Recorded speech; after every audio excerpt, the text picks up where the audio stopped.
Voltage divider, इसमें जो दो रजिस्टर होता है वो वोल्टेज को डिवाइड करता है, इसलिए इसको वोल्टेज डिवाइडर कहता है।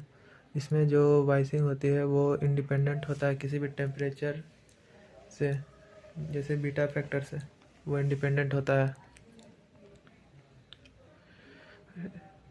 ये बहुत ही कॉमनली यूज्ड इन वाइसिंग सर्किट है, क्योंकि इसका जो क्यू पॉइंट रहता है वो किसी भी टेम्परेचर या फिर किसी फैक्टर पे डिपेंड नहीं करता है। इसका जो सर्किट डायग्राम होता है वो ये रहता है, जो देखने में बहुत कॉम्प्लिकेटेड है। तो इसको सॉल्व करने के लिए हम लोग को पहले थेवेनिन्स थ्योरम के बारे में जानना होगा। थेवेनिन थ्योरम, इसमें ये कहा जाता है कि जितने भी कॉम्प्लिकेटेड नेटवर्क है जैसे रजिस्टर और वोल्टेज है, उसको एक सिंगल ये कंबाइन करके वीटीएच लिखते हैं, जिसका मतलब होता है थेवेनिन वोल्टेज। और जो भी पैरेलल रजिस्टर होता है जैसे कि ये, उसको भी कंबाइन करके हम लोग आरटीएच लिख देते हैं जैसे कि। तो ये थेवेनिन थ्योरम, जिसमें कि जो भी कॉम्प्लिकेटेड नेटवर्क रहता है जैसे रजिस्टर और वोल्टेज, उसको हम लोग एक सिंगल वोल्टेज और रजिस्टर में लिख देते हैं। और या इसके अक्रॉस अगर कोई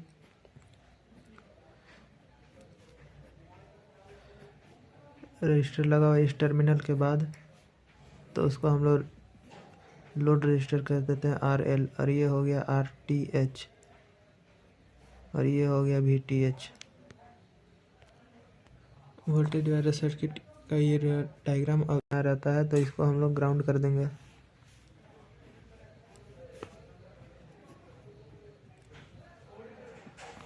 अब इसको और भी फर्दर ये में डिवाइड करेंगे, जैसे कि अब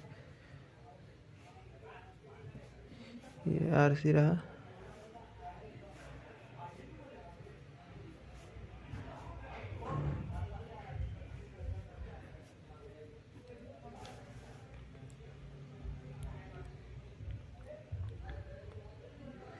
इसको जो हम लोग यहाँ पलट के ऐसे घुमा के रख देंगे।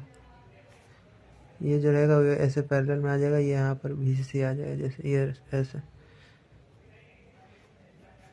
ये R2 अपने जगह पर रहेगा। ये हो गया R1 और ये हो गया VCC।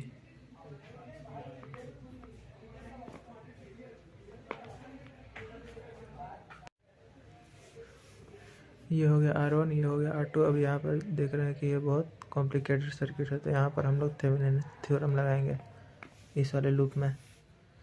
तो इस वाले लूप में जब थेवेनिन थ्योरम लगाएं तो VCC जो हो जाएगा वो VTH में बदल जाएगा। और R1 और R2 RTH निकालने का एक फॉर्मूला होता है, जिसमें होता है R1 R2 by R1 plus R2। ये RTH निकालने का फॉर्मूला होता है। तो इसको अब लिख देंगे RTH, और ये हो जाएगा VTH।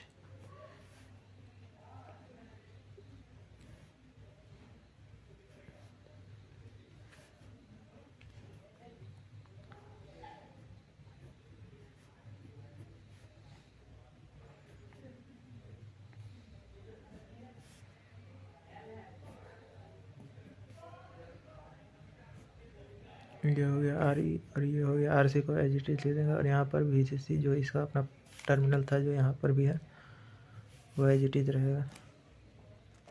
अब यहाँ जो ये जो टर्मिनल है A और B, यहाँ पर से एक लूप बनेगा जो कि ये VTH का दिखा रहा है। ये जो हो गया यहाँ से ये VTH निकल गया। VTH निकालने का भी फॉर्मूला होता है V=I/R2। यहाँ जो I होता है वो सर्किट करंट होता है, तो इसका भी निकालने का फॉर्मूला होता है, जिसका VCC/R1 प्लस R2। ये इसका ये VTH निकालने का फॉर्मूला। अगर इसको यहाँ पर पुट कर दें तो VTH जो होगा वो निकल जाएगा VCC/R1 plus R2 into R2।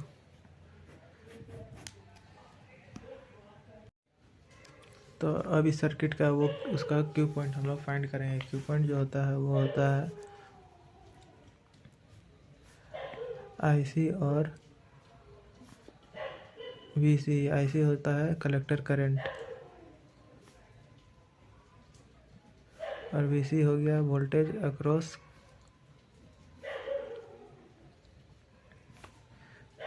Collector and emitter. VC हो गया वोल्टेज अक्रॉस कलेक्टर और एमीटर, इसके बीच में पोटेंशियल फाइंड करेंगे VCE। और ये IC करंट। अब जो वोल्टेज डिवाइडर है उसको हम लोग ऐसे ब्रेक डाउन किए थे पीछे जो देख चुके थे, और VTH का जो फॉर्मूला था वो ये रहता है अभी VCC into R2 by R1 plus R2, और RTH का वैल्यू जो होता है वो होता है R1 R2 by R1 plus R2। अब इसका क्यू पॉइंट फाइंड करेंगे, तो क्यू पॉइंट जो था वो VC और IC को बोलते हैं। जो ये हो गया कलेक्टर करंट, और ये हो गया VC, यहाँ पर प्लस यहाँ पे माइनस रहता है पोटेंशियल।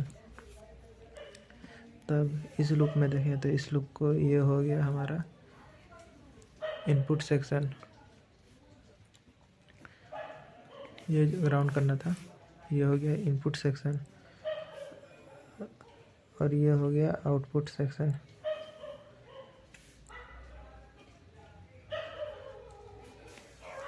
तो KVL अप्लाई करेंगे, apply KVL on in input section. तो करंट यहाँ से जा रहा है, ये हो गया प्लस टर्मिनल, तो VTH प्लस, ये हो गया करंट के डायरेक्शन में ही जा रहा है, ये हो गया माइनस IBRTH माइनस, इसके बीच का पोटेंशियल जो होता है वो VBE रहता है।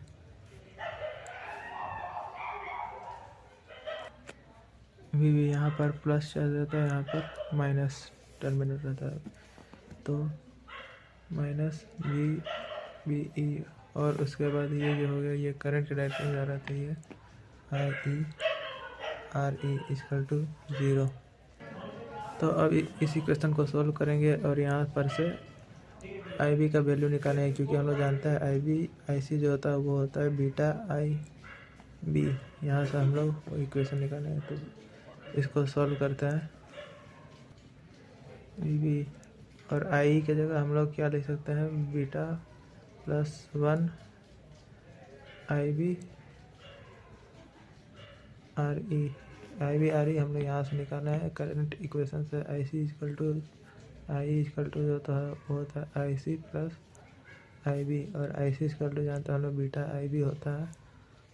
ये हो गया IB और ये हो गया IE। तो IE का जो वैल्यू होता है हो जाएगा वो हो जाएगा बीटा प्लस 1 IB। तो ये हम लोग यहाँ पर पुट कर दिए हैं, तो यहाँ से जो IB का वैल्यू निकल जाएगा वो हो जाएगा VTH। इसको फर्दर सॉल्व करके VTH minus VBE by RTH plus beta plus 1 RE। अब इसको हम लोग इसमें पुट कर देंगे, बीटा का जो वैल्यू है वो इस IB का जो वैल्यू है वो इस इक्वेशन में पुट कर देंगे। तो हम लोग को जो IC का वैल्यू मिल जाएगा वो मिल जाएगा beta VTH minus VBE by RTH plus beta plus 1 RE। तो अब हम लोग KVL अप्लाई करेंगे आउटपुट सेक्शन की तरफ। तो apply KVL at output section.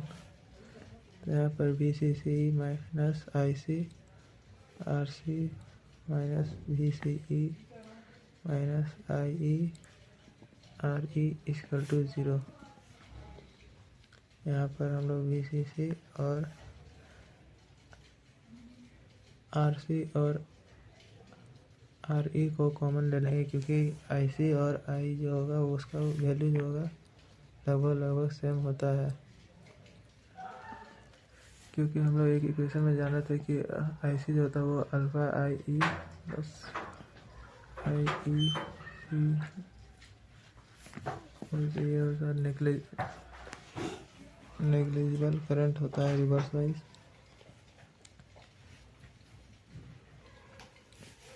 तो IC का वैल्यू होता है अल्फा IE, और अल्फा का जो वैल्यू होता है वो 1 के बराबर होता है, यानी कि IC लगभग IE के बराबर होता है। यहाँ जो अल्फा का वैल्यू है वो 1 के बराबर होता है, हम जानते हैं। तो VCC माइनस IC कॉमन लेंगे और RC प्लस RE ये लिख देंगे, minus VCE equal to 0। VCE को उधर ले जाएंगे तो VCC, क्योंकि हम लोग क्यू पॉइंट निकालना है, VCC minus IC RC plus RE।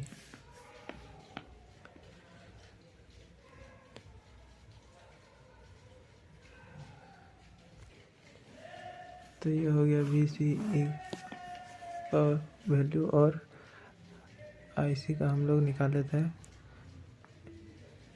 Beta VTH minus VBE by RTH plus beta plus 1 RE।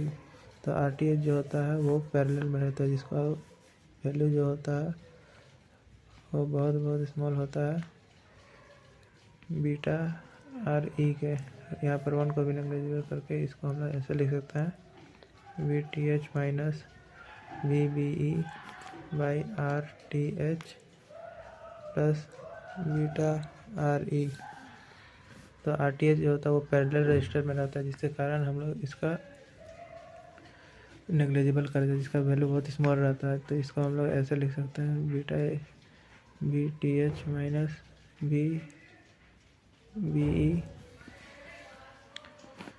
By beta RE।